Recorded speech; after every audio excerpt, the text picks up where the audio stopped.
varumeka ukaona shamwari yako yakusvika pakukutorera mukadzi wako, yakudana nemukadzi wako achirara vese, iwe usingazvizivi, pashata.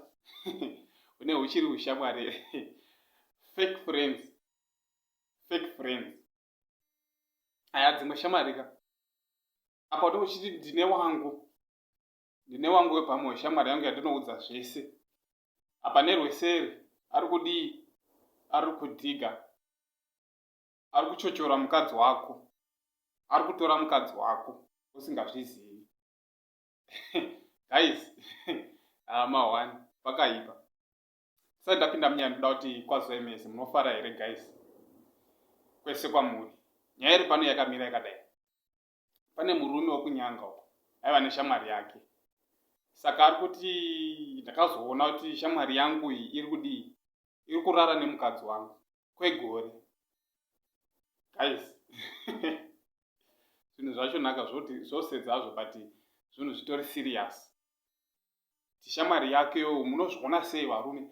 Shamwari yako iwewe yaunoti ndo shamwari yangu, ozoona papa yauti ari kudana nemukadzi wangu. Hazvitori mushi, hazviperi zvakanaka panyaya yacho. Anenge atova mahwani chaiwo chaiwo. Sai ari kutaura kuti ndakazozviona after gore kuti ndozvekuita chishamwari yangu iyi. Apa ishamwari yangu yepamwe yandanyatso kutemba kuti zvese zvandoita ndinomuudza. Chero ndikamusvikira achitandara nemukadzi wangu ndandisina basa nazvo. Kwana mawirirana zvekusvika kuti chero kaona shamwari yako ichitaura nemukadzi wako, hakuna chaunombofila kuti unongoti inyaya yechi sezvo iri shamwari yangu varongotaurawo nyaya. Asi kazviti nyaya dziya manje dzakutodzikadzika manje pakusvika pakudii? Pakuchitorwa mukadzi. Nyaya yekutrusta futi guys, trusta munoti uyu haaiti zvakadai, haangandidaro here. Ndoimwe iri kudii? Iri kuita kuti varume vatorerwe vakadzi vavo.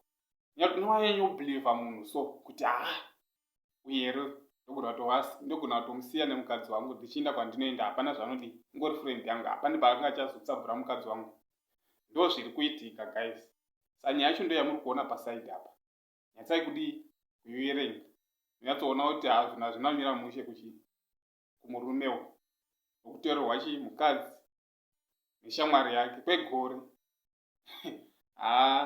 Zvinhu zvinorwadza wazvibata sokuti ndozviri kuita shamwari yangu izvi. Ndoona sokuti dzimwe shamwariwo zvitorina nhako tongoita wako, urege kuita shamwari dzacho pakusvika pakubhiliva munhu kuti kutrusta munhu kuti unomusiya nemukadzi wako. Zvimwewo ndiono uchikanganisawo. Munhu azotongona kuti hapana yekutamba, ndangosiyirwa dzawira mutswanda idzi, regai ndichitoacta dzawira mutswanda, dzichanetsi kudii? Kuorera. Saka guys, musanyanya kubhiliva nokutrusta vanhu kuti haishamwari yangu haiti zvakadai. Thank you guys. Ndonyaya ndauya nayo nchiti munzwewo.